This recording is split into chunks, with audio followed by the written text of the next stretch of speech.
Okay, that's good. Yeah. I don't know how much you heard. If you want me to start again, I can. Okay, can you repeat what you have said about your background? You said you were Okay. a Muslim. My whole family reverted to Islam, and I guess I was a Muslim for around 12 years potentially. I left Islam around 15 years ago, as did my family. I became a Christian, and my mum actually started following the Torah. And based upon the Torah position, from a textual critical position, it disproves that Jesus is even the Messiah. So I got stuck on the Torah. I'm not a practicing Jew. I don't believe in the Torah. I'm trying to understand the Torah, how Christianity and Islam flourished from the from its own standpoint, and how, if there is a harmonious or continuity between all three Abrahamic faiths. From a biblical perspective, I find it hard to follow the Christian understanding of who Jesus is, and I find it a problem to understand how Islam came to believe that that all three are upon the Abrahamic faith when there's clear differences in the narratives. So that's pretty much the basis of my position now. I can give you an example of why I left Islam initially. Maybe not the reasons now. Some of the things I talk about, you've seen on Facebook, they are issues for me, but they weren't the initial reasons I left Islam initially. I left Islam on the preservation of the text of the Quran initially. For example, it might not be a problem now, maybe it is a problem. The stoning verse, for example, the verse of Rajam, there's a controversy amongst the Muslim scholars as to the actual text. All the hadith literature clearly shows the old man and the old woman that commit adultery, stone them outright. I do also believe that there are generalized verses revealed regarding, just the generalized verse regarding the married adulterers, and that doesn't relate to the old man and the old woman.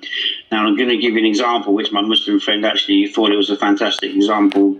Now, Ali actually stoned according to the Sunnah of Muhammad Sallam, and he actually flogged according to the Quran. He actually implemented 2 had punishments.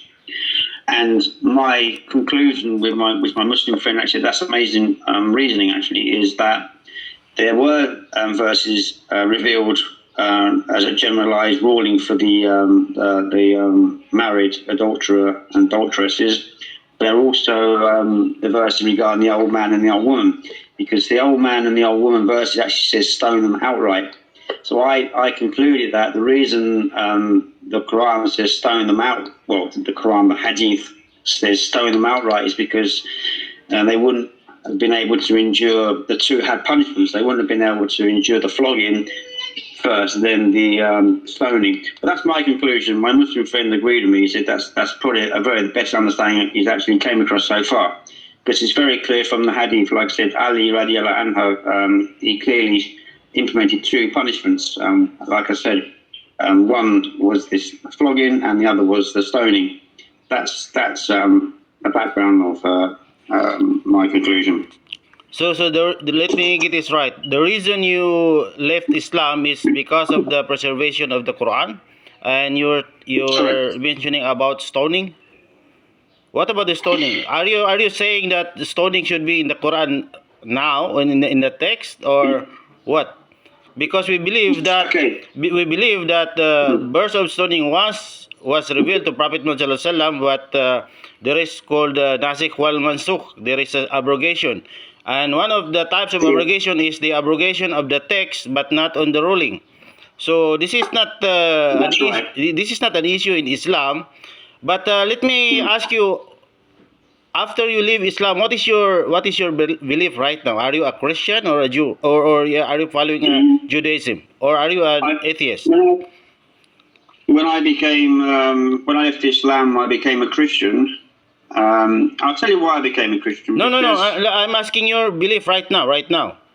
yeah, my belief right now is, I guess I'm agnostic. I'm stuck on the Torah pretty much because the Torah obviously came first, or even the Old Testament, should I say, came first.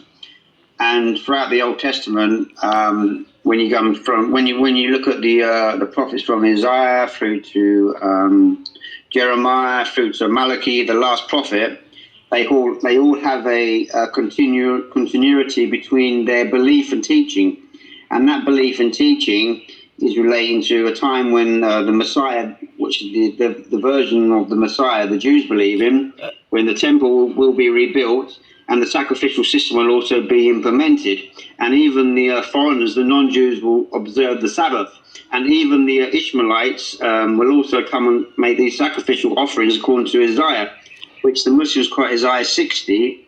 And it wasn't until the other day I actually debated a Muslim. I said, in context, you're right, it's talking about the Arabs, but the context of the prophet Isaiah is, it's in the future, the Arabs, the Ishmaelites, if you want to go to this route, will also make these sacrifices at the temple. So there's end time prophecy within the biblical structure, and that's pretty much where I am at the moment. So you are an agnostic, but you are concerned about this Abrahamic religion still, right? Yeah. So I don't get your point, because if I am an agnostic, why do I care about these scriptures and these practices of the Jews and the Muslims? It seems Because it doesn't add up. Yeah. You see, I fell back to the Old Testament because, like I said, my mother, she followed Judaism. We're not Jewish. My mum is actually an Anglo-Saxon, 94% heritage. She's thoroughbred. We're the mongrels, actually. But anyway, she went to Judaism and following the Old Testament. And from an Old Testament standpoint, there is no Christianity. And obviously Islam is another claim as well. I'm not saying Islam's right or wrong here, but from an Old Testament standpoint, you can't go beyond that, because of the prophecies of Isaiah, Jeremiah, Malachi. They're very distinctive, very clear of the future prophecies that will take place. So that's why I'm stuck at the Old Testament. I'm struggling to understand. I'm going to be honest with you. So the problem I have with the Old Testament, the Israelites and the Canaanites and the worshipping of which they call Yahweh, it seems like Yahweh was the universal God at the time. And the Israelites at the time, they are also falling into a grave error. But then suddenly they saw the errors of their ways, and they suddenly started worshipping Yahweh, for example, or El, if you want to, or even Allah, if you want to use the Arabic word. And now suddenly the Canaanites are suddenly deemed as unrighteous. They're in debauchery. They're worshipping idols. They're doing this. They're doing that. And now God gives the order to pretty much to Abraham, obviously, as well, to eradicate the Canaanites. And we know through history that the Hittites, the Amalekites, all these ites, they're all pretty much massacred at the hands of the Jews by the order, if we believe, of God. So I struggle with the genocidical God of the Old Testament. And that's one thing that keeps me, do I really believe in this? Another standpoint is, why would the Jews also document the sins of themselves? Because whenever the Jews committed grave sin, like even worshipping idols, God heavily punished them. Like 10,000 were actually killed at the hands of their enemies. But then God forgave them. Then God suddenly gives them the order to actually fight these enemies and wipe them off the face of the earth as well. So it's a very genocidical approach from an Old Testament standpoint. And that's pretty much why I'm trying to understand. And there's things there as well, which, like God flying around on a cherub, for example, which I'm thinking, really, so it is something of faith. If you know yourself as a Muslim, faith is very important regarding miracles, for example. Taking on board miracles, but I really believe in miracles. From that standpoint, I'm really struggling to understand the miracles, for example. Yeah, So yeah. on the issue of the New Old Testament, I mean the Tanakh, we are on the same side. We believe also that the Tanakh is corrupted, and so there's no need for you to explain or how you got stuck with the Tanakh, because we also believe the Tanakh is corrupted, and you mentioned about the preservation of the text. Have you questioned about the authenticity of the Tanakh? For example, the Torah. When did Moses exist? When did Moses exist, as far as you know? That's a good question, actually. No, you can enlighten me on that one, please. Yeah, according to historians, Moses existed in the 13th century BC. Okay. Okay, and the oldest manuscript of the Tanakh that we have is the uh, Dead Sea Scrolls, right? Dead Sea Scrolls, Dead Sea that's true, Scrolls, yeah. and that is second century BC to fourth century CE, right? Okay, so there is at least 1,000 years gap between Moses and the Torah, Sure. and there is no link with that existing text, all these texts of the Tanakh to Moses. So surely we cannot rely on these manuscripts because they are outright unreliable, because there is no connection from that manuscript to Moses, and the gap is more than 1,000 years. So there's no need for us. Yeah, Dead Sea Scrolls. Okay, thank you. Okay, so there's no need for us to prove that the Tanakh is not reliable, because it's not reliable. So let me just ask you about your being a Muslim. You were a Muslim before, because you say, how many years did you practice Islam? I think in probably 12 years, maybe. That's a long time. So did you pray? Did you pray? Did you do the salah? Yeah, I done the salah. Yeah. Can you recite for me the Ayatul Kursi? Al-Kursi, Kul huwallahu ahad, Allahu samad, lam yalid wa lam yulad wa lam yakul lahu kufuwan ahad. No, that's not the Ayatul Kursi. That's Suratul Ikhlas. Ikhlas, that's Ikhlas. I'm asking you Ayatul Kursi. Can you recite for me Ayatul Kursi? I can't remember because I'm not an Arab speaker. No, because you just recited the Suratul Ikhlas. Yeah, because certain things are in my mind, but I can't remember. I can look online and recite it from the. But we always recite the Ayatul Kursi every after Salah. So that's impossible that you have not memorized Ayatul Kursi for 12 years, Because there's a common trend now for the Christians and some agnostic, they say, oh, I was a Muslim before, but when we try to ascertain whether it is true or not, it seems like they're not telling the truth. How about can you tell us what Tahiyatul Masjid means? Sorry, 2 seconds. So what is Baqarah? Ayatul Kursi, Surah Baqarah? Yeah. It's in Surah Al-Baqarah, in Ayah 255. We always recite it every after Salah.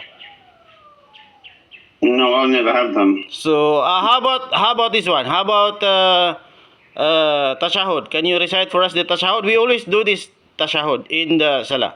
Oh gosh! Now you have to understand. This is a long time ago. This is like 15 years ago. but you must have memorized at least. Let me just try to memorize it. It's going to be a mess because I'm not an Arab speaker. It's going to be a mess now.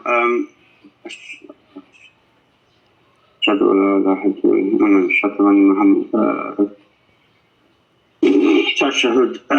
This is the problem now, claiming to be an ex-Muslim, but this will not work, my friend. This will not work. You are claiming to be an ex-Muslim for 12 years. I'm gonna go to Tashahud. Let me look at the Tashahud. No, don't read it. Just recite it. Are you reading it when you're? I need to remember it. Okay, let me just get Okay, I'm going to now quickly look at it to get a start of it. Okay, my tablet's here. I'm going to show you so you know I'm not cheating. Look, it's there, and now it's around the wrong way. I can't see it. Al-Tayyatullah, Zakiyatullahi wa I can't remember it. Come on, my friend. Come on.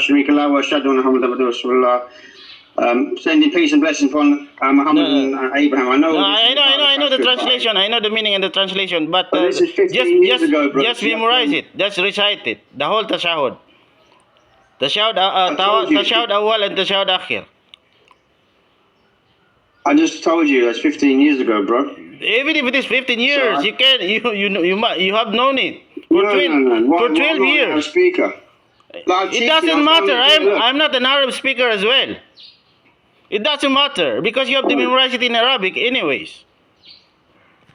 1 minute. Yeah. So this is the problem now. If you boast that you were an ex-Muslim, that's not the full Shahadat anyway. That's not even the full Shahadat. That's not the full Shahadat anyway. That one. no, I can decide for it without looking anything. So now I think I have already exposed this claim about being an ex-Muslim. So Bro, nobody would believe you talking about this. if you can't recite the things that are recited during Salah. Then that's a big question, my friend. Brother, this I told you 15 years ago. Even though, how can you forget all these things? These are you have to recite this. Why would I? You have to recite. I need to remember. You have to recite the tashahud at least twice every salah. So in 12 years five times. Yeah, You tried it 5 times. 5 times. You're wrong, there, brother. No, I'm not wrong because there are only 2 instances that you will recite tashahud in every salah. So if you are reciting it twice if you are reciting it twice every tashahud, then you multiply that to 5 because you are praying 5 times a day at least. If you are not praying the nawafil, so 2 times 5, that's 10 times a day.